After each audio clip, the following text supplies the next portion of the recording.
नमस्कार विद्यार्थी मित्रांनो, BMRJ या ॲपवरती तुमचं सर्वांचं मनपूर्वक स्वागत आहे. मित्रांनो, तुम्हाला माहीतच आहे मित्रांनो की BMRJ या ॲपच्या माध्यमातून ज्या काही TCS IBPSच्या धर्तीवरती ज्या काही परीक्षा होणार आहेत, म्हणजे ज्याच्यामध्ये सरळ सेवा आहे, तलाठी आहे, ग्रामसेवक आहे, त्याच्यानंतर MPSCची कंबाईन ब आहे, क आहे आणि वापस त्याच्यासोबतच नगर परिषद भरती आहे, टेट आहे.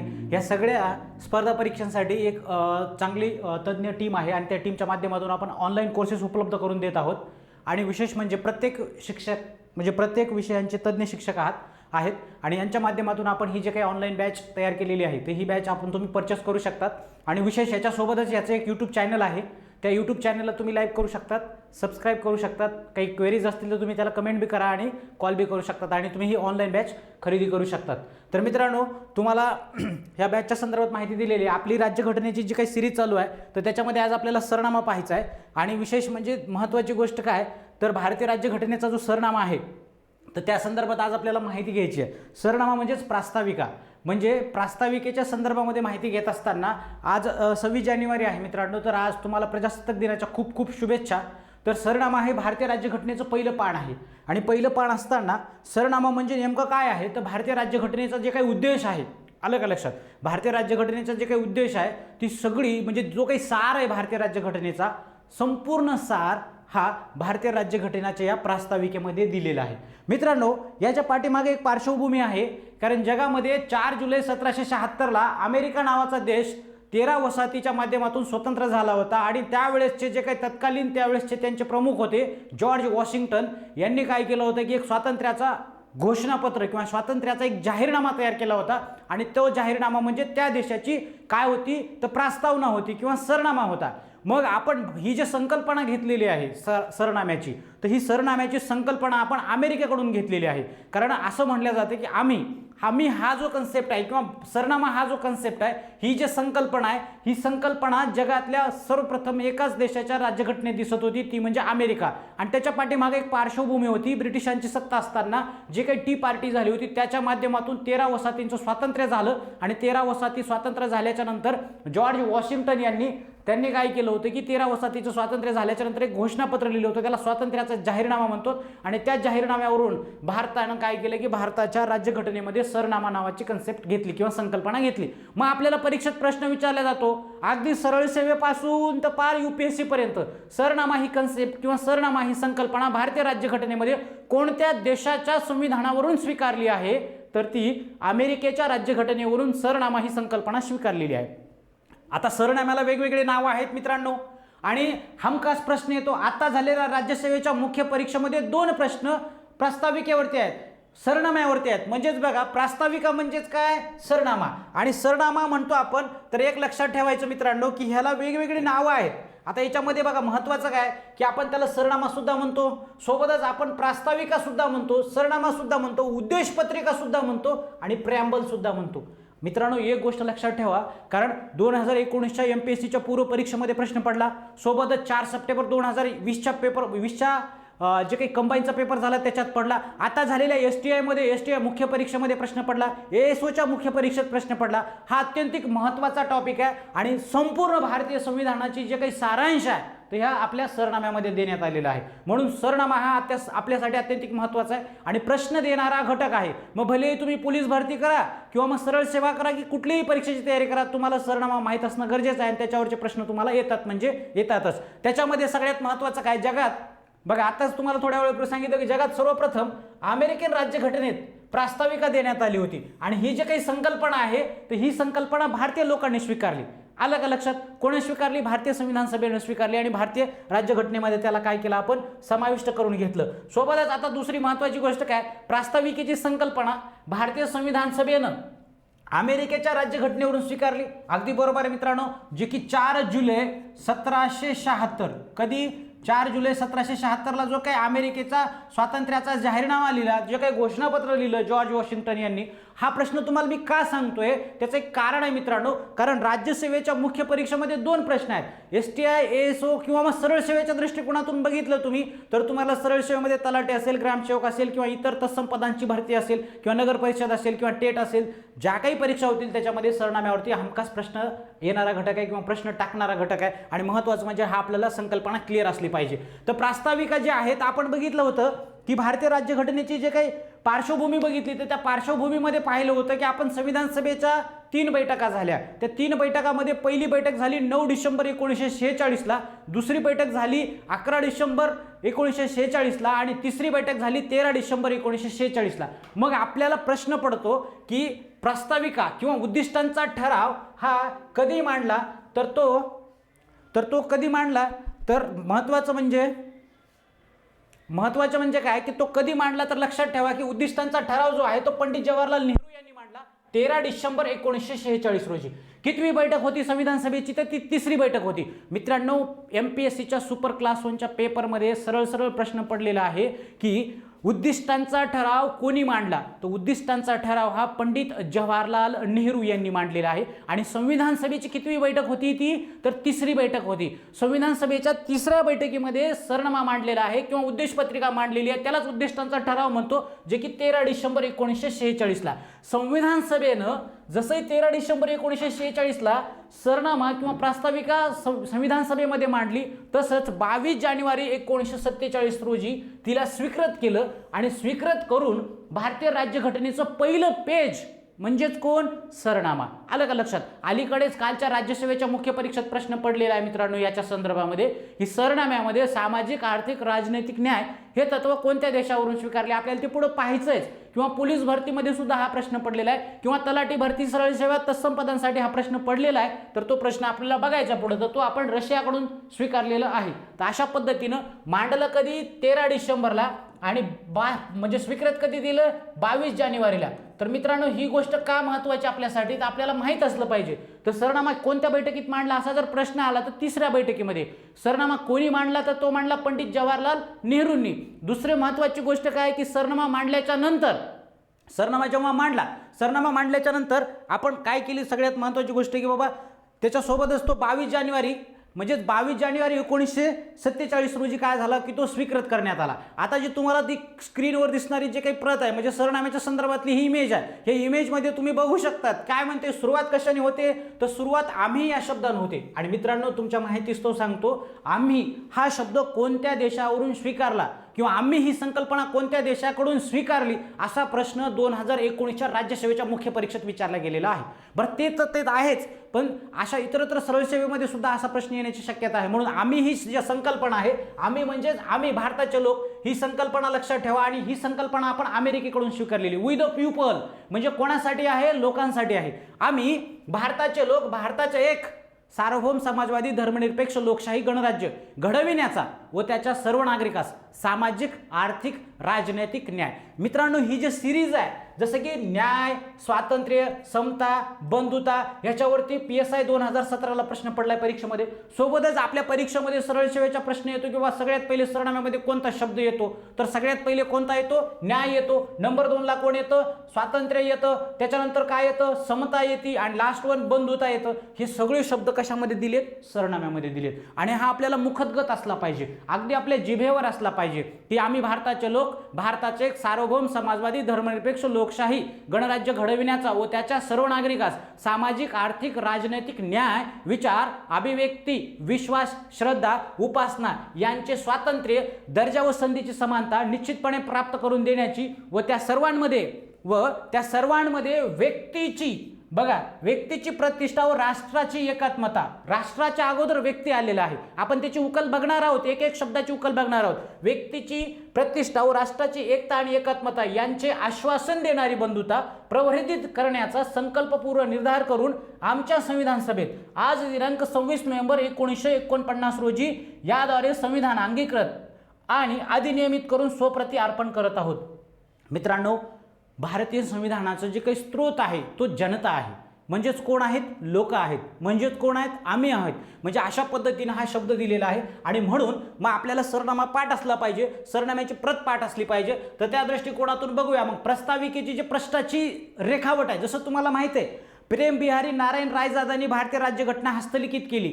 सुंदर हस्तलिखित म्हणजे सुंदर अक्षरामध्ये हस्तलिखित केली, ज्याच्या की 2 प्रत होत्या. आलं का लक्षात. एक जे होती प्रत इंग्लिशमधली ती छापलेली होती. 3 प्रत भारतीय राज्यघटनेच्या बनवण्यात आल्या होत्या. एक इंग्लिशमध्ये होती ती छापलेली होती, दुसरी इंग्लिशमधली हस्तलिखित होती आणि तिसरी एक प्रत होती हिंदीची, ती हस्तलिखित होती. मग ते हस्तलिखन कोण केलेलं आहे, तर प्रेम बिहारी नारायण रायजादा. आणि त्याच्यासोबत बेहोर राम मनोहर सिंह यांनी काय केलं होतं की सरनाम्याचे जे काही प्रश्न होते, म्हणजे जे आपण आता बघितले हे जे प्रश्न आहे, ह्या साईडला जे कमळाचे फुलं वगैरे मोर वगैरे दिसतो, तर ह्याची डिझाईन कोण केलेली आहे, तर बेहर राम मनोहर सिंह यांनी केलेली आहे. मग परीक्षेत प्रश्न येतो किंवा सरनाम्याचं रेखावट म्हणजे सरनाम्यावरती जे काही डिझाईन केलेली आहे किंवा जे काही रेखांकित केलेले चित्र आहेत ते कोण केलेले आहेत, तर बेहोर राम मनोहर सिंह यांनी केलेले आहेत. मग सुलेखन म्हणजे लेखन कोण केलेलं आहे, तर प्रेम बिहारी नारायण रायजादा. विशेष म्हणजे प्रास्ताविका संविधान सभेनं, बघा आता हे महत्त्वाचा पॉईंट आहे, आपण कायदा करत असतो, चर्चा करतो संविधान सभेमध्ये, जसं की आपल्या भारतीय संविधान तयार करत असताना आपला जो भारतीय संविधानाचा मसुदा होता तो 3 वेळेस लोकांसाठी दाखवला आणि तिसऱ्या वेळेस मग तो पास केला. कायदा करत असताना त्या 3 फेऱ्यांमधून जातो. तसं हे जे काही मांडलं संविधान सभेमध्ये त्यावेळेस चर्चा किंवा मतदानाविना त्याला पारित करण्यात आलं. महत्त्वाचं काय आहे की असा प्रश्न येऊ शकतो परीक्षेमध्ये की भारतीय राज्यघटनेचा कोणता भाग किंवा कोणता पोर्शन हा चर्चा किंवा मतदानाविना संमत करण्यात आला, तो म्हणजेच आपल्या संविधानाचं काय होतं, प्रास्ताविका होती. महत्त्वाचं काय आणखी, घटनेची भाषा कशी आहे, संदिग्ध जर असली, बघा काही निवाडे अशा असतात की त्यांचा अर्थ लावता येत नाही सर्वोच्च न्यायालयाला, आणि मग सर्वोच्च न्यायालयाला ज्यावेळेस त्या शब्दांचा अर्थ लावता येत नाही किंवा संदिग्ध अर्थ असतो, तर त्यावेळेस आपण कोणाला कन्सिडर करतो, तर प्रस्तावनेला कन्सिडर करतो. आणि मग हा प्रश्न परीक्षेत विचारलाय की बाबा एखाद्या शब्दाचा अर्थ लावण्यामध्ये सर्वोच्च न्यायालय असमर्थ असेल किंवा संदिग्धता वाटत असेल तर त्यावेळेस कोणाचा आधार घेतला जातो, तर सरनाम्याचा आधार घेतला जातो. मग परीक्षेत प्रश्न विचारते की बाबा एखाद्या शब्दाचा संदिग्ध अर्थ असेल आणि तो अर्थ स्पष्ट होत नसेल तर सर्वोच्च न्यायालय संविधानाच्या कोणत्या भागाचा आधार घेतो, तर तो घेतो सरनाम्याचा. आलं का लक्षात मित्रांनो? महासरळ सेवेला येईल किंवा कंबाईन येईल की कुठल्याही परीक्षेला येईल, पण प्रश्न येण्याची शक्यता नाकारता येत नाही. प्रास्ताविकेच्या संदर्भामध्ये म्हणजे पंडित जवाहरलाल नेहरू यांनी मांडल्याच्या नंतर काय म्हणतात की महात्मा गांधींच्या आणि माझ्या स्वप्नातील उभरता भारत किंवा स्वप्नातील भारत उभारतो, म्हणजेच काय केलंय की सरनामा जर मांडला व्यवस्थित, म्हणजे सरनामा जर लागू केला तर त्याच्यामुळे काय होणार आहे की माझ्या स्वप्नातील भारत उभारते. म्हणजेच भारत उभारते म्हणजे काय की बाबा ह्या सरनाम्यामध्ये सांगितले की भारताची व्यवस्था कशा पद्धतीने चालणार आहे. मग प्रास्ताविकेचे 4 महत्त्वाचे घटक आहेत. किती घटक आहेत? 4 महत्त्वाचे घटक आहेत. आणि हे 4ही एवढे महत्त्वाचे घटक आहेत, ह्या घटकांमध्ये काय केलं त्यांनी सांगितलं की बाबा प्रास्ताविकेचं नेमकं मूळ उद्देश किंवा संकल्पना काय आहे. आणि ही संकल्पना इतकी व्यापक आहे की 22 भाग म्हणजे सध्याला 25 भाग, 465 कलमा, 105 घटना दुरुस्त्या आणि 12 परिशिष्टाचा एकत्रित जो सार आहे तो सगळा सार या सरनाम्यामध्ये आहे. म्हणजे उदाहरण जर घ्यायचं झालं तर सरनामा हा सगळ्यात महत्त्वाचा पार्ट आहे आणि भारतीय संविधानाचं पहिलं पेज आहे. आलं का लक्षात? मग आता घटनेच्या प्राधिकाराचा स्रोत, घटनेला जे प्राधिकार आहे तर घटनेच्या प्राधिकाराचा स्रोत कोण असेल? घटना कोणासाठी बनली हो? जनतेसाठी. मग परीक्षेत प्रश्न विचारला जातो की बाबा घटनेच्या प्राधिकाराचे स्रोत कोणाला म्हटले गेलेले आहे, तर भारतीय लोकांना, अमेरिकन लोकांना किंवा भारताच्या बाहेरच्या लोकांना, यापैकी नाही, तर ते भारतीय लोकांना म्हटलेले किंवा भारतीय जनतेला म्हटलेलं आहे. आलं का लक्षात? कशाला म्हटलेलं आहे? भारतीय जनतेला. म्हणून सरनाम्याचं वाक्य सुरुवात कुठून होते? आम्ही. कुठून होते? आम्ही या शब्दापासून होते. आम्ही म्हणजे कोण? भारतातले लोक. आणि मग प्राधिकाराचा स्रोत कोण असणारे? भारतातलेच लोक असणारे. कोण असणारे? जनताच असणारे. कोणासाठी संविधान आहे? भारतीय लोकांसाठी आहे. मग त्याच्यानंतर भारतीय राज्याचे स्वरूप आणि आदर्श, भारतीय राज्याचं स्वरूप कसं असणार आहे, आदर्श काय असणार आहेत भारतीय राज्याचे, मग ती सगळी गोष्ट आपल्याला ह्या कशामध्ये दिलेली आहे? भारतीय राज्याचे स्वरूप आणि आदर्श. जे भारतीय प्रास्ताविकेचे 4 घटक आहेत, ते 4 घटकांमधला दुसरा जो घटक आहे भारतीय राज्याचे स्वरूप आणि आदर्श. मग त्याच्यामध्ये सार्वभौम, आता ह्या शब्दाची आपण उकल बघणार आहोत, नेमकी काय उकल आहेत. सार्वभौम, समाजवादी, धर्मनिरपेक्ष, लोकशाही, गणराज्य. एका शब्दाची आपण काय करणार आहोत? उकल बघणार आहोत. पण सगळ्यात पहिले काय? सार्वभौम म्हणजे कोणाच्या आपल्या आधिपत्याखाली आहेत का? म्हणजे आपण कोणाच्या आधिपत्याखाली आहोत का? नाही, आपण सार्वभौम आहोत. म्हणजे आपण विकास करण्यासाठी कशा आहोत? स्वतंत्र आहोत. आलं का लक्षात? पण तेच 1947च्या अगोदर आपण स्वतंत्र होतो का? नव्हतो. म्हणजे आपण कोणाच्या तरी आधिपत्याखाली होतो. कोणाच्या होतो? ब्रिटनच्या. आता आपण कोणाच्या आधिपत्याखाली आहोत का? नाही, आता आपण सार्वभौम आहोत. सार्वभौम म्हणजे कोणाच्या आधिपत्याखाली नसणे. आलं का लक्षात? किंवा कोणाचं आपल्यावरती अधिराज्य नसणे. त्याच्यानंतर काय? समाजवादी. तुम्हाला माहिती आहे समाजवादीच्या संदर्भामध्ये आपण बघणारच आहोत, त्याची संकल्पना पुढे घेणारच आहोत. आणि जे काही 42वी घटना दुरुस्ती झाली 1976 मध्ये, त्याच्या संदर्भात बी आपल्याला पुढे पाहायचंच आहे. धर्मनिरपेक्ष, आपल्या राष्ट्राचा कोणता धर्म आहे का? नाही आहे. म्हणजे उदाहरण लक्षात घ्या की 25 ते 28 मध्ये धर्म स्वातंत्र्य दिलेलं आहे. कधी दिलेलं आहे? 25 ते 28 मध्ये धर्म स्वातंत्र्य दिलेलं आहे. धर्म स्वातंत्र्य म्हणजे तुम्ही तुमचा धर्म तुमच्या पद्धतीने काय करू शकता? अंगीकृत करू शकता. शकतात, प्रसारित करू शकतात, त्याच्यानंतर त्याला तुम्ही काय करू शकतात, त्याचा विकास करू शकतात, तुम्ही त्याला त्याचं प्रदर्शन करू शकतात, सगळ्या गोष्टी करू शकतात. मात्र वाजवी बंधनं सुद्धा आहेत तुमच्यावरती. अशा पद्धतीने धर्मनिरपेक्षतेचा कन्सेप्ट आपल्याला पुढे पाहायचाच. लोकशाहीचे प्रकार आहेत. दोन प्रकारची लोकशाही असते, अलग लक्षात. प्रत्यक्ष लोकशाही, अप्रत्यक्ष लोकशाही. त्याच्यानंतर गणराज्य, म्हणजे इथला जो काही राजा आहे तो जनतेच्या माध्यमातून निवडला जातो. तो काही वंश परंपरेनं न येता इथल्या मतदानाच्या मतपेटीच्या माध्यमातून काय होतो, निवडला जातो. जसं की आता तुम्हाला माहिती आहे भारताच्या राष्ट्रपती द्रौपदी मुर्मू आहेत. तर ह्या मुर्मू ज्या आहेत तर ह्यांच्या म्हणजे समजा आता मागचे जे काही राष्ट्रपती होते रामनाथ कोविंद, यांचा मुलगा आला का राष्ट्रपती पदावरती? नाही. कारण इथं आपण कसं आहोत, गणराज्य आहोत. म्हणजे गणातून म्हणजेच लोकांच्या माध्यमातून आपण राष्ट्रप्रमुख निवडतो. ह्याचं आपल्याला विश्लेषण पाहायचंच पुढं. तिसरा शब्द काय, म्हणजे ते घटक 4 घटकांमध्ये डिवायडेशन केलेली आपली प्रास्ताविका. तर तिसरा घटक कोणता आहे, तर घटनेचे उद्दिष्ट किंवा आकांक्षा काय आहेत, म्हणजे आपली आकांक्षा काय असते किंवा उद्दिष्ट काय असते. आता आपण स्पर्धा परीक्षेची तयारी करायलो, म्हणजे उदाहरणार्थ जर कोणी तलाठ्याची भरतीची तयारी करत असेल तर 100% त्याची इच्छा काय किंवा उद्दिष्ट काय, तलाठ्याचं पद प्राप्त करणं. तसं भारतीय सरनाम्याचं काय उद्दिष्ट आहे किंवा एखाद्याचं म्हणजे भारतीय सरनाम्याच्या उद्दिष्ट आणि आकांक्षा काय, तर त्याच्यामध्ये नंबर काय, 1 ला न्याय. सगळ्यांना न्याय मिळाला पाहिजे. जर न्याय नाही मिळाला तर तुम्हाला माहिती आहे काय होऊ शकतं, तर म्हणजे न्याय मिळणं हे खूप महत्त्वाचं आहे. त्याच्यानंतर काय म्हणते, स्वातंत्र्य. सगळ्याला काय असलं पाहिजे, स्वातंत्र्य असलं पाहिजे. त्याच्यानंतर समानता असली पाहिजे. समानता म्हणजे तुम्हाला माहिती आहे मित्रांनो की जे काही अनइक्वेलिटी असते तर अनइक्वेलिटी ही समाजासाठी घातक असते. समानता असेल तर सर्व लोक इथं सुखानं नांदू शकतात, अन्यथा नांदू शकणार नाहीत. म्हणून हे काही आकांक्षा आहेत, हे उद्देश आहेत. कोणाचे उद्देश आहेत, हे आपल्या सरनाम्याचे उद्देश आहेत. अलग लक्षात. त्याच्यानंतर काय म्हणते, बंधुता असली पाहिजे. एकमेकांच्या प्रती काय असली पाहिजे, बंधुभावता असली पाहिजे. तुम्हाला माहिती आहे भारतामध्ये 48,000पेक्षाही जास्त जाती आहेत, मात्र त्या एका बंधुभावाने जगू शकतात, राहतात. त्याचं कारण आहे भारतीय संविधान. आणि म्हणून प्रत्येकाचे सण, प्रत्येकाचे उत्सव, प्रत्येकाचे विचार वेगवेगळे आहेत, मात्र ते एकसंघ आहेत. कशामुळे एकसंघ आहेत, तर भारतीय संविधानामुळे. आणि हे कोण सांगितलेलं आहे, हे मी नाही सांगितलेलं, हे कोण सांगितलेलं आहे, भारतीय राज्यघटनेनं सांगितलेलं आहे. आणि त्याच्यानंतर घटनेची स्वीकृती. बघा मित्रांनो, महत्त्वाचं काय की 13 डिसेंबर 1946ला आपण जे काही प्रास्ताविका मांडली पंडित जवाहरलाल नेहरूंनी. सोबतच काय केलं की लगेच 22 जानेवारी 1947ला काय केलं, त्याला स्वीकृत केलं का स्वीकृत. मग स्वीकृत केल्याच्या नंतर पुन्हा काय झालं की 26 नोव्हेंबरला काय केलं आपण, अधिनियमित म्हणजे काय केलं, स्वीकृत केलं.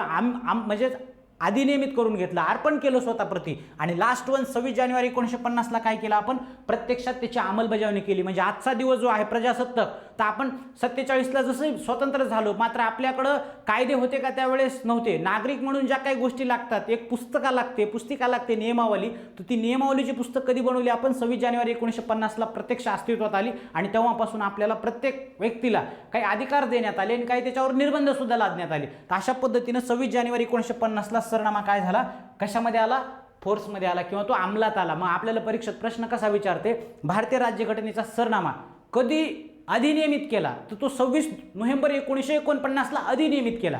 आलं का लक्षात, किंवा स्वप्रती अर्पण केला. मग परीक्षेत प्रश्न जर आला किंवा सरनामा कधी स्वीकृत केला, तर ते 26 नोव्हेंबरला स्वीकृत नाही केला, तो स्वीकृत केला 22 जानेवारी 1947ला. म्हणजे इथं गफलत होऊ शकते, इथं आपलं कन्फ्युजन वाढू शकतो, गोंधळ होऊ शकतो. आणि सरळ सेवेमध्ये प्रश्न कसा विचारते की बाबा सरनामा हा कोणी तयार केला, तर पंडित जवाहरलाल नेहरूंनी. मांडला कोणी, पंडित जवाहरलाल नेहरूंनी. कधी मांडला, तर तो 13 डिसेंबर 1946ला मांडला. कोणती बैठक होती, 3री बैठक होती. आणि मग पास कधी, स्वीकृत कधी केला, 22 जानेवारीला. आणि मग तो म्हणजे अधिनियमित किंवा अर्पण किंवा अधिनियमित कधी केला, तर तो तुम्हाला माहितच आहे 26 नोव्हेंबर 1949. आणि मग अंमलात कधी आला, तर 26 जानेवारी 1950. म्हणून आपण ह्याला प्रजासत्ताक दिन म्हणतो. कोणत्या तारखेला, 26 जानेवारीला. तर मित्रांनो, प्रास्ताविकेचे 4 घटक. पहिला घटक घटनेचे प्राधिकाराचे स्रोत जनता आहे. भारतीय राज्यघटनेचं स्वरूप कसं आहे, सार्वभौम, समाजवादी, धर्मनिरपेक्ष, लोकशाही, गणराज्य. त्याच्यानंतर घटनेच्या आकांक्षा काय, उद्देश काय, नेमकं त्यांना प्राप्त काय करायचंय, एवढ्या मोठ्या पुस्तकामधून किंवा त्या भारतीय संविधानाच्या जे काही ग्रंथ आहे त्या ग्रंथामधून नेमकं काय काय अपेक्षित आहे त्यांना, तर अपेक्षित काय काय त्यांना, न्याय, स्वातंत्र्य, समता आणि बंधुता. आणि मग घटनेची स्वीकृती कशी झाली, 13 डिसेंबर 1946ला सरनामा मांडला, 22 जानेवारी 1947ला स्वीकृत केला, 26 नोव्हेंबर 1949ला काय केला, तो स्वप्रती अर्पण केला, अधिनियमित केला. आणि 26 जानेवारी 1950 पासून आपण तो काय केला, अंमलात आणला. म्हणजे ह्या 4 तारखा लक्षात राहू द्या मित्रांनो, ह्याच्यावरती हमखास प्रश्न परीक्षेमध्ये विचारला गेलेला आहे. तर हा जो काही सरनाम्याचे 4 घटक आहेत, हे 4 घटक आपल्याला पाठच असले पाहिजे. घटनेच्या प्राधिकाराचे स्रोत, भारतीय राज्यघटनेचे स्वरूप, आदर्श, घटनेचे उद्देश, आकांक्षा आणि लास्ट वन कोण आहे, घटनेची स्वीकृती. म्हणजे 26 म्हणजे लक्षात ठेवा की बाबा 13 डिसेंबर, त्याच्यानंतर 22 जानेवारी, 26 नोव्हेंबर आणि 26 जानेवारी. आलं का लक्षात मित्रांनो? तर अशा पद्धतीने हे सगळं लक्षात ठेवा. पुन्हा प्रास्ताविकेतील महत्त्वाच्या शब्दांचा अर्थ, जसं की आता आपण सार्वभौम म्हणलो, बरोबर आहे का? सार्वभौम म्हणजे बाबा कोणाच्या आधिपत्याखाली आहे का? नाही. सध्या भारत कसं आहे? स्वतंत्र आहे आणि सार्वभौम आहे. सार्वभौम म्हणजे भारतावर पाकिस्तानचं किंवा अमेरिकेचा काही दबाव असतो का? किंवा भारत अमेरिकेच्या आधिपत्याखाली चालतो का भारत? कोणाच्याही आधिपत्याखाली चालत नाही. तर भारत कसा आहे?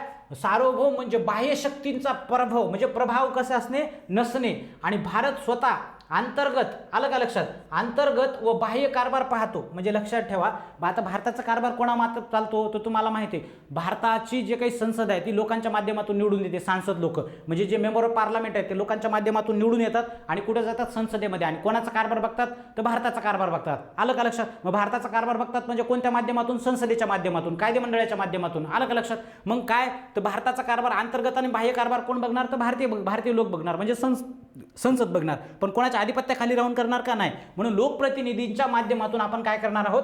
भारताचा संपूर्ण कारभार बघणार आहोत. सोबत काय म्हणते? भारत परकीय प्रदेश किंवा स्वतःचा प्रदेश परकीय शक्तीस बहाल करेल किंवा समाविष्ट करून घेईल. म्हणजे कलम 1 मध्ये काय म्हणतो आपण? की भारतामध्ये काय? संघ, राज्यांचा संघ म्हणजे कोण? भारत. मग भारत सार्वभौम आहे. एखादं राज्य भारत दुसऱ्याला देऊ शकतो किंवा दुसरं राज्य भारत काय करू शकतो? घेऊ शकतो. म्हणजे उदाहरणार्थ आता पाक ऑक्युपाईड काश्मीर जर भारताला घ्यायचं असेल तर भारत सार्वभौम आहे. भारत त्याच्यावर अटॅक करू शकतो आणि आपापला प्रदेश बळकावू शकतो. किंवा भारताला वाटलं एखादा प्रदेश आपल्याला बांगलादेशला जायचं, बांगलादेशला देऊ शकतो. भारत कसा आहे? सार्वभौम आहे. म्हणजे कोणाच्या नियंत्रणाखाली आहे का? नाही. मग सार्वभौम शब्दाचा अर्थ तुम्हाला कळला असेल. अशा पद्धतीचा ह्याच्यामध्ये स्टेटमेंट आहेत. त्याच्यानंतर काय म्हणतो आपण? समाजवादी. समाजवादी म्हणजे लक्षात ठेवा की बाबा प्रत्येक देशाचं एक तत्व असतं. जसं की म्हणजे जसं की बाबा तुम्हाला माहितीच आहे, चीनमध्ये साम्यवाद आहे. साम्यवाद म्हणजे सरकारचंच चालणार, बाकी लोकांचं चालणार नाही. समाजवादामध्ये तसं असतं का? नाही. समाजाला प्राथमिक स्थान देण्यात आलेलं आहे. समाजाच्या माध्यमातून काय केलं जातं? जसं की तुम्हाला माहिती आहे, लोकशाही. लोकांसाठी चालवलेली जी काही शासन व्यवस्था आहे म्हणजेच कोणती आहे? लोकशाही. तो लोकशाहीमध्ये समाजवाद असतो आणि समाजवाद म्हणजे समाजाला जी गोष्टी अपेक्षित आहेत ते काय करत असते? कायदेमंडळ किंवा तिथले लोक करत असतात. म्हणून समाजवाद स्वीकारला. आता समाजवादाच्या संदर्भामध्ये काय केलं? काँग्रेस पक्षाने 1955 मध्ये जे आवडी म्हणजे लक्षाची आवडी नाही, आवडी म्हणजे हे तामिळनाडूमधलं एक ठिकाण आहे आणि हे आवडी ठिकाणी काय केलं की अधिवेशन भरलं राष्ट्रीय काँग्रेसचं. आणि राष्ट्रीय काँग्रेसच्या अधिवेशनामध्ये काय केलं की समाजवाद तत्वाचा स्वीकार केला. समाजवाद तत्वामध्ये काय म्हणते? भारताचा समाजवाद जो आहे तो लोकशाही समाजवाद आहे.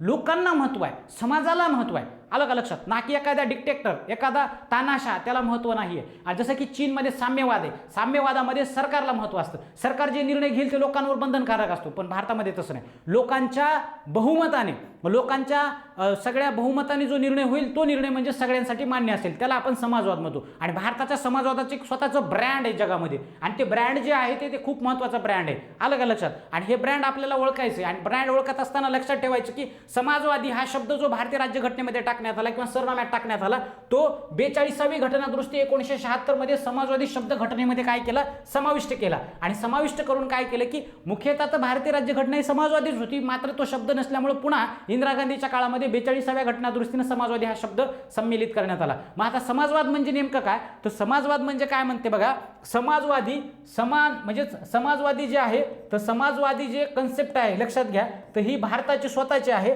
आणि स्वतःची असताना भारताची स्वतःची लोकशाही समाजवाद आहे. म्हणजे लोकशाही समाजवाद आहे आणि त्याच्यामध्ये साम्यवाद समाजवाद नाही. साम्यवाद म्हणजे तुम्हाला मी काय म्हणलं आताच की जे चीनमध्ये साम्यवाद आहे तो साम्यवाद भारतामध्ये नाही आहे. आलं का लक्षात? भारतामध्ये समाजवाद आहे. भारताचा समाजवाद हा लोकशाही समाजवादात बघा महत्वाचं काय? अहिंसक उत्क्रांतीच्या मार्गाने आर्थिक आणि संपत्तिक, आलं का लक्षात? काय? आर्थिक व संपत्तिक विषमता दूर करणे अपेक्षित असते.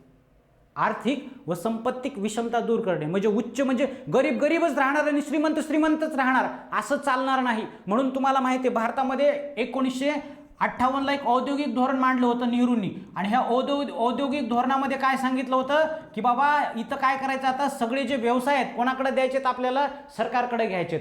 हा होता समाजवाद. म्हणजे सरकारनं काय करणे आहेत की मोठे मोठे उद्योग उभा करणे. आणि आपली अर्थव्यवस्था सुरुवातीला कशी होती तर तुम्हाला माहितच आहे, 1950 पासून तर 1991 पर्यंत भारताची अर्थव्यवस्था ही समाजवादी होती. आणि समाजवादी अर्थव्यवस्थेच्या नंतर पुन्हा काय झालं तर LPG धोरण आलं 1991ला, आर्थिक सुधारणा, जे की 24 जुलै 1991 मध्ये काय झालं की सगळ्यात महत्त्वाचं LPG आलं. तिथपासून मग आपली थोडीशी अर्थव्यवस्था समाजवादीची सैल करण्यात आली आणि मग मिश्र अर्थव्यवस्थेकडे गेली. अशा पद्धतीची गोष्ट आहे. मग लक्षात ठेवा की समाजवादीमध्ये काय होतं की समाजवाद म्हणजे विषमता दूर करणे. मग विषमता कशी असते? आर्थिक विषमता असते. आर्थिक विषमतेमध्ये तुम्हाला माहीतच आहे की आर्थिक विषमतेमध्ये काय होतं की गरीब गरीबच राहतो आणि श्रीमंत श्रीमंतच राहतो. किंवा सामाजिक विषमता म्हणजे निश्चय म्हणजे ज्या जाती आहेत त्याच्यामध्ये छोट्या मोठ्या जातींचं असं वर्गीकरण करणं ते आपल्याला चालतं का नाही. म्हणून भारतीय राज्यघटनेमध्ये जे काही भाग चौथ्या क्रमांकाचा आहे त्याच्यामध्ये सगळे तत्व दिलेले आहेत जे की समाजवादाच्या संदर्भामध्ये देण्यात आलेले आहेत. आणि मग पुन्हा समाजवाद तुम्हाला कळला असेल की भारताचा समाजवाद हा कसा आहे? अहिंसात्मक आहे.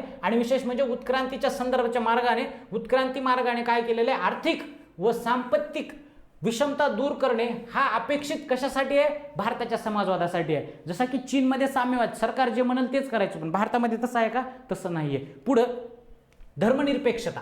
धर्मनिरपेक्षता म्हणजे तुम्हाला माहितच आहे आत्ता जी झालेली STI मुख्य परीक्षा आहे, STI मुख्य परीक्षा 2021, तर त्याच्यामध्ये पडलेला हा प्रश्न आहे मित्रांनो, भारतीय राज्य धार्मिक नाही, अधार्मिक नाही, धर्मविरोधी सुद्धा नाही, भारताचा कोणताही राज्य धर्म नसेल. म्हणजे भारत हा कोणत्या धर्माला विरोध बी करणार नाही, कोणत्या धर्माचा प्रसार बी म्हणजे कोणत्या धर्माला प्रोत्साहन बी देणार नाही आणि कोणता धर्म मानणार बी नाही. म्हणजे भारत कसा आहे? निधर्मी आहे. निधर्मी म्हणजे कळालं का तुम्हाला की बाबा भारत हा सगळ्यात महत्त्वाचं म्हणजे भारतानं धर्माच्या संदर्भातली सकारात्मक संकल्पना घेतलेली आहे. आणि सकारात्मक संकल्पना म्हणजे लक्षात ठेवा की भारत धर्मनिरपेक्ष आहे. धर्मनिरपेक्ष म्हणजे तुम्हाला माहित आहे की भारतीय राज्यघटनेचे जे काही कलम आहे, कलम 25 ते 28, त्या 25 ते 28 मध्ये धर्म स्वातंत्र्य दिलेलं आहे.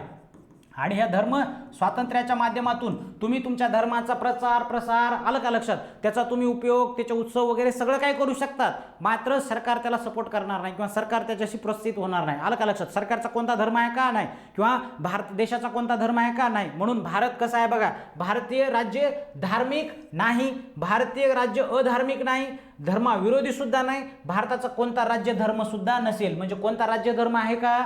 कुठलाच नाही. जसं की तुम्हाला माहित आहे आपल्याकडे जे काही मुस्लिम घराणे होते, गुलाम घराणे जे भारतामध्ये येऊन सत्ता केली, त्यांचा इस्लाम धर्म होता. पण तसा भारताचा कोणता धर्म आहे का? कोणताही धर्म नाहीये. तर अशा पद्धतीने ही सगळी गोष्ट लक्षात ठेवताल. पुढे आहे 42व्या घटना दुरुस्तीने काय केलं आपण? समाजवादी आणि धर्मनिरपेक्ष शब्द टाकला. मग मूळ भारतीय राज्यघटनेमध्ये समाजवादी किंवा धर्मनिरपेक्ष हा शब्द नव्हता. म्हणजेच का टाकला? तर तुम्हाला माहितच आहे की धर्मनिरपेक्षतेच्या संदर्भामध्ये काम करायचं. आणि घटनाकर्त्यांनी सुद्धा काय केलेलं आहे की धर्मनिरपेक्ष राज्य निर्माण करण्याचे आटोकाट प्रयत्न केलेले आहेत. आणि पुन्हा धर्माच्या स्वातंत्र्याच्या संदर्भात 25 ते 28 मध्ये तरतूद दिलेली आहे. मग ह्या संदर्भामध्ये कलम बघतो, भारताची घटना धर्मनिरपेक्षतेची संकल्पना बघा, सकारात्मक संकल्पना काय करते?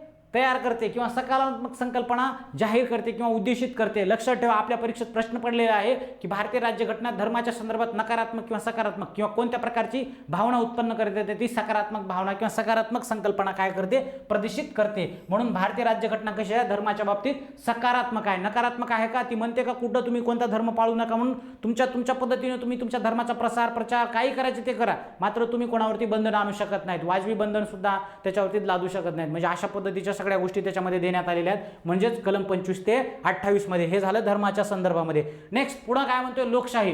प्रास्ताविकेमध्ये प्रदर्शित केल्यानुसार लोकशाही सार्वभौमत्वाच्या म्हणजे सार्वभौमत्वाच्या तत्वावर आधारलेली असून सर्वोच्च कोण असेल? सर्वोच्च सत्ता लोकांच्या हातात असते. कोणाच्या हातात असते? लोकांच्या. म्हणजे दर 5 वर्षाला काय होते? लोकशाही पद्धतीने काय केलं जातं? निवडणूक घेतल्या जाते. आणि सत्ता कोणाच्या हातात आहे? लोकांच्या हातात. म्हणून आपण सरनाम्याचा पहिला शब्द काय होता? आम्ही म्हणजे कोण? भारतीय लोक. म्हणजे घटनेच्या प्राधिकाराचा स्रोत कोण आहे? तर भारतीय जनता आहे. आलं का लक्षात? ज्यावेळी संविधान सभेची डिबेट चालू होती त्यावेळेस काही लोकांचं म्हणणं आलं की आपण काय करूया? ईश्वराला घेऊया, भगवानाला घेऊया, वेगवेगळ्या देवांना घेऊया. मात्र घटनाकारांनी तेव्हा तत्कालीन काळात सांगितले की घटना कोणासाठी बनते? तर घटना लोकांसाठी बनते. म्हणून प्राधिकार स्रोत कोण असतील? लोकच असतील, ना की कुठले ईश्वर किंवा कुठलं भगवान. आलं का लक्षात? ही गोष्ट लक्षात ठेवा, कारण हे कन्सेप्ट आहे आपल्यासाठी. हा कन्सेप्ट लक्षात ठेवणं गरजेचं आहे. त्याच्यानंतर लोकशाहीचे काही महत्त्वाचे प्रकार आहेत. आता लोकशाही म्हणजे प्रत्यक्ष लोकशाही आणि दुसरी आहे अप्रत्यक्ष लोकशाही. प्रत्यक्ष लोकशाहीमध्ये पूर्वीचे ग्रीक राज्य, सध्याचे स्वित्झर्लंड. तुम्हाला माहिती आहे स्वित्झर्लंडमध्ये एखादा खासदार तुम्हाला वापस बोलवता येते. आलं का लक्षात? वापस का बोलवता येते? ते प्रत्यक्ष लोकशाही आहे. आणि ह्याचं उदाहरण जर घ्यायचं झालं तर तुम्हाला माहिती आहे ग्रामसभा. आलं लक्षात? कोणती सभा? ग्रामसभा. म्हणजे खाली जे काही स्थानिक स्वराज्य संस्था आहे तर स्थानिक स्वराज्य स्थानिक स्वराज्य संस्थेच्या संदर्भामध्ये प्रत्यक्ष लोकशाही आपल्याला दिसते. तर ग्रामसभा काय करू शकते, ग्रामसभा घेऊन आपण सरपंच किंवा त्या ग्रामसभेला काय करू शकतो, बरखास्त करू शकतो. हे अधिकार कशाच्या माध्यमातून आहेत, प्रत्यक्ष लोकशाहीच्या माध्यमातून. मग आता सध्या आपल्या भारतामध्ये प्रत्यक्ष लोकशाही कुठे आहे, तर ग्रामसभेमध्ये आहे किंवा ग्रामपंचायत म्हणजे स्थानिक लेवलवर आहे. म्हणजे स्थानिक स्वराज्य संस्था कशा आहेत, प्रत्यक्ष लोकशाहीचे उदाहरण आहेत. म्हणजेच कोणतीही संस्था, फक्त ग्रामपंचायत. आलं का लक्षात.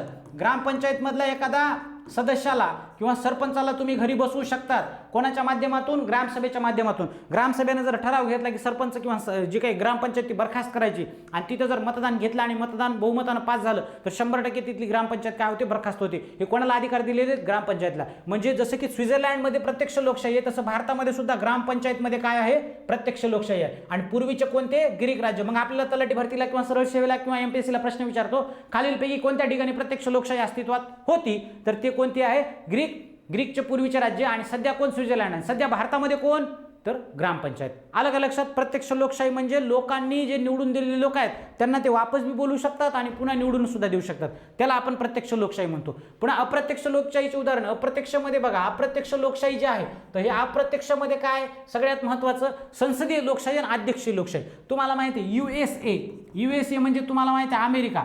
कोण, अमेरिका. अमेरिकेमध्ये काय आहे तुम्हाला माहितच आहे, अमेरिकेमध्ये अध्यक्षीय लोकशाही आहे. भारतामध्ये अध्यक्षीय आहे का, संसदीय लोकशाही. इथं संसदेला महत्व आहे. मग संसदीय म्हणजे आपल्याकडे कायदा करणारे सर्वोच्च ग्रह कोणता आहे, संसद आहे. आलं का लक्षात. संसदेनं कायदा केला म्हणजे कायदा केला की तो पूर्ण भारताला लागू होतो. आलं लक्षात. आणि ह्या काळामध्ये कोण आहे, तर इथं USA आहे. USA म्हणजे US मध्ये अध्यक्षीय लोकशाही. म्हणजे तिथला जो काय, आता तुम्हाला माहिती आहे की जो काही अध्यक्ष आहे, आलं का लक्षात, जो बायडन. तर जो बायडन हा सगळ्यात पॉवरफुल व्यक्ती आहे. भारतामध्ये तसं आहे का, भारतामध्ये लोकशाही असल्यामुळे, संसदीय लोकशाही असल्यामुळे सत्तेचं विकेंद्रीकरण करण्यात आलेलं आहे. म्हणजे प्रत्येकाला एकमेकावर नियंत्रण ठेवण्याचा अधिकार दिलेला आहे. एखाद्या संसदेनं कायदा केला तर तो आपण कुठे जाऊन, सर्वोच्च न्यायालयामध्ये जाऊन त्याला काय करू शकतो, निरस्त करू शकतो. आलं का लक्षात. म्हणजे एकमेकावरती पॉवरचं नियंत्रण ठेवण्याचं काम संसदीय लोकशाहीमध्ये असतं. मात्र अध्यक्षीय लोकशाहीमध्ये तसं नसतं. सुप्रीम पॉवर कोणाकडे, अध्यक्षाकडे. म्हणजे प्रत्यक्ष लोकशाही, अप्रत्यक्ष लोकशाही. लोकशाहीचे किती प्रकार आहेत, 2 प्रकार आहेत. आणि मग प्रत्यक्ष लोकशाही कुठे आहे सध्या आपल्याकडं, ग्रामसभेमध्ये आहे. म्हणजेच ग्रामपंचायतमध्ये.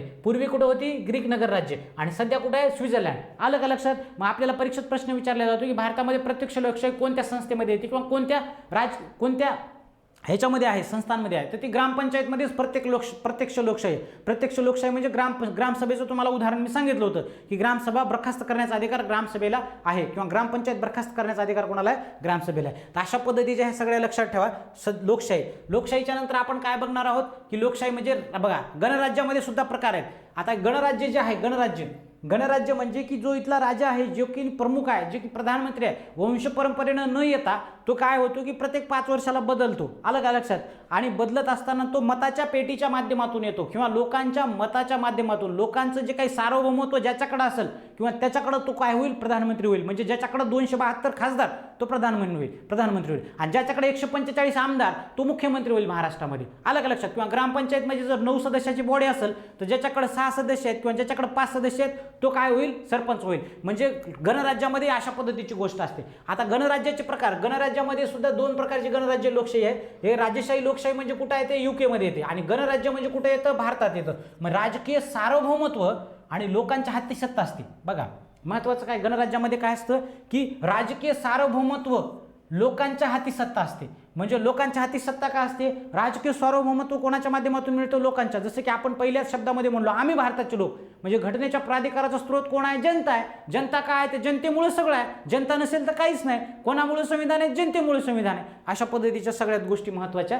आहेत. मग गणराज्य म्हणलं तर गणराज्य कसं असणार आहे की गणराज्य ही जी काही कन्सेप्ट आहे, आलं का लक्षात. तर गणराज्य ही कन्सेप्ट आपण फ्रान्सकडून घेतलेली आहे. आणि गणराज्याच्या माध्यमातून काय केलं त्यांनी सांगितलं की बाबा गणराज्याच्या माध्यमातून आपण काय केलं की जो नेता आहे किंवा जो राजा आहे, तो राजा कशाच्या माध्यमातून किंवा जो राष्ट्रप्रमुख आहे तो कोणाच्या माध्यमातून येईल, मताच्या पेटीमधून. किंवा आणि जो काही ब्रिटन आहे त्याचं उदाहरण जर घेतलं आपण, ब्रिटन, तर ब्रिटनमध्ये काय होतं तर ते राणीचे जे काही वंशज असतात तेच येतात. राणी गेली, राणी एलिझाबेथ गेली, दुसरी येणार, तिसरी येणार, चौथी येणार किंवा मग राजा येणार. हे कसं आहे, वंशाने येतात ते राष्ट्रप्रमुख. पण भारतामध्ये तसं आहे का, नाही. भारतामध्ये कसं आहे, गणराज्य. आणि गणराज्याचं उदाहरण तुम्हाला माहीतच आहे की भारतामध्ये जो राजा आहे तो राजा कसा येणार आहे किंवा जो काही प्रमुख आहे तो दर 5 वर्षांनी बदलणार आहे. त्याचं एक ठराविक ड्युरेशन आहे. म्हणजे तो वंशाने येणार नाही, त्याला गणराज्य म्हणतो आपण. आलं लक्षात. पुढे लगेच आणखी काय म्हणते, न्याय. प्रास्ताविकेतील न्यायाची तत्व न्यायाची 3 स्पष्ट स्वरूपे स्वीकारण्यात आलेली आहेत. मला एक सांगा मित्रांनो, जर कोणाला न्याय मिळत नसेल तर 100% भारतीय समाजामध्ये जर तसं झालं तर तिथं व्यवस्था राहील का? समाज व्यवस्था? बिलकुल समाज व्यवस्था राहणार नाही. जसे की तुम्हाला माहिती आहे सनी देओलचा डायलॉग, तारीख पे तारीख, तारीख पे तारीख, तारीख पे तारीख. जर असंच होत राहिलं तर न्याय मिळणार नाही. म्हणजे सिस्टम इथली काय होईल? कोलॅप्स होईल. म्हणजे समाज व्यवस्था कोलॅप्स होईल आणि क्राईम लेवल वाढायला लागेल. म्हणून न्याय सगळ्यात महत्त्वाचा आहे. आणि न्याय कसा असला पाहिजे? समान असला पाहिजे. मग समान कसा असला पाहिजे तर बघा इथं सामाजिक न्याय 14 ते 18. आता 14 मध्ये तुम्हाला माहिती आहे, कायद्यापुढे सर्व समान आणि कायद्याचं समान संरक्षण. कायद्यापुढे सर्व समान, कायद्याचं समान संरक्षण. मग मला एक सांगा मित्रांनो, एखादा जर खूपच श्रीमंत व्यक्ती आहे आणि तो पोलीस स्टेशनमध्ये गेला एखादा क्राईम करून, समजा त्याने एक सिग्नल तोडलं तर काय होणार आहे? त्याला सुद्धा तेवढीच फाईन भरावं लागणार आहे जेवढं की एखादा गरीब आहे, त्याच्याकडे गाडी आहे, त्याने सिग्नल तोडलं. असंच तत्व आहे. म्हणजे न्याय कसा असणार आहे? सगळ्यांना समान असणार आहे. जर समान न्याय नसेल तर व्यवस्था टिकणार नाही. म्हणून न्यायाचं तत्व कसं असलं पाहिजे? सामाजिक न्याय. म्हणजे समाजामध्ये सुद्धा सामाजिक न्यायामध्ये 14 ते 18 मध्ये आपण बघितलं की 15 मध्ये काय म्हणते, धर्म, वंश, जात, लिंग, वर्ण, भेद व जन्मस्थळ यापासून भेदभाव करता येणार नाही. भेदभाव केला तर तुम्हाला माहिती आहे अन्याय होईल. न्याय होईल का? नाही होणार. मग त्याच पद्धतीनं 16 मध्ये काय म्हणते, समान संधी. कशामध्ये? सरकारी नोकऱ्यांमध्ये. समजा उदाहरणार्थ एक गोष्ट लक्षात ठेवा की MPSC मधनं किंवा तुम्ही उद्या तलाठी झालात, एखादी महिला तलाठी झाली तिला 20,000 पगार आणि पुरुष तलाठी झाला त्याला 50,000 पगार.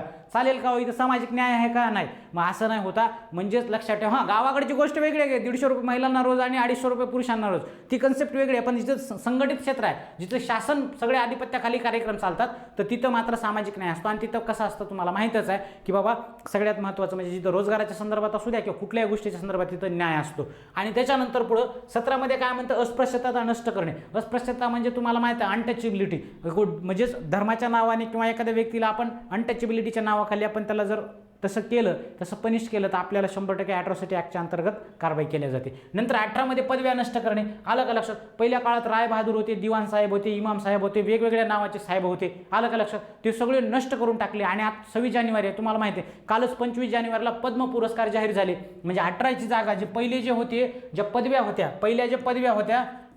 होत्या त्या पदव्या नष्ट करून त्यांनी आता काय दिली की अवॉर्ड्स दिले, पद्म अवॉर्ड्स दिले. आणि हे जे काही पद्म अवॉर्ड्स आहेत त्याच्यामध्ये तुम्हाला माहिती आहे भारतरत्न नंबर 1 ला आहे, नंबर 2 ला पद्मविभूषण आहे, पद्मभूषण आहे आणि पद्मश्री आहे. तर अशा पद्धतीचे 4 पुरस्कार 18च्या अंतर्गत देतात आणि हे राष्ट्रासाठी काम केलेल्या लोकांना देतात. नाही तर पहिलं काय होतं, जहागीरदार.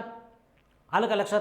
त्याच्यानंतर रायसाहेब, दिवाण साहेब, इमाम साहेब, आलं का लक्षात? जमीनदार, अशा प्रकारचे नाव असायचे आणि त्यांना विशेष ट्रीटमेंट असायची. आता तसं आहे का लोकशाहीमध्ये आपल्या? तसं नाही आहे. म्हणून न्याय सगळ्यांना समान आहे. आर्थिक न्याय म्हणलं तर 38, 39 तुम्हाला माहिती आहे समान, महिलांना आणि पुरुषांना समान न्याय. किंवा मग समजा एखादा श्रीमंत व्यक्ती आणि एखाद्या गरीबावरती अन्याय केला तर 100% त्याला काय असतं की राज्याकडून, राज्य म्हणजे राज्य धोरणाचे मार्गदर्शक तत्व, राज्य त्याला प्रोटेक्टिव्ह वकील देत असतो. तुम्हाला माहिती आहे उज्ज्वल निकम साहेब अन्याय झालेल्या व्यक्तीकडून उभा टाकतात, राज्य शासन त्यांची फीस भरत असतो किंवा राज्य शासनाकडून ते वकील असतात. किंवा पब्लिक प्रोसिक्युटर जो असतो तो काय करत असतो की त्या व्यक्तीकडून उभा टाकत असतो, सरकार त्याची बाजू लढवत असतो. तर अशा पद्धतीने लक्षात असू द्या. त्याच्यानंतर राजकीय न्याय म्हणलं तर 325, 326 मित्रांनो तुम्हाला माहितच आहे राजकीय न्यायामध्ये तुम्हाला माहित असलं पाहिजे की 325 अन्वये ज्या व्यक्तीला 18 वर्ष कंप्लीट झाले त्याला मतदानापासून कोणी रोखू शकणार नाही. आणि प्रौढ मतदान यादीमध्ये 326 मध्ये तुमचं 18 वर्ष कंप्लीट झाल्याच्या नंतर तुम्हाला कोणी अडवू शकणार नाही नाव घेण्यासाठी.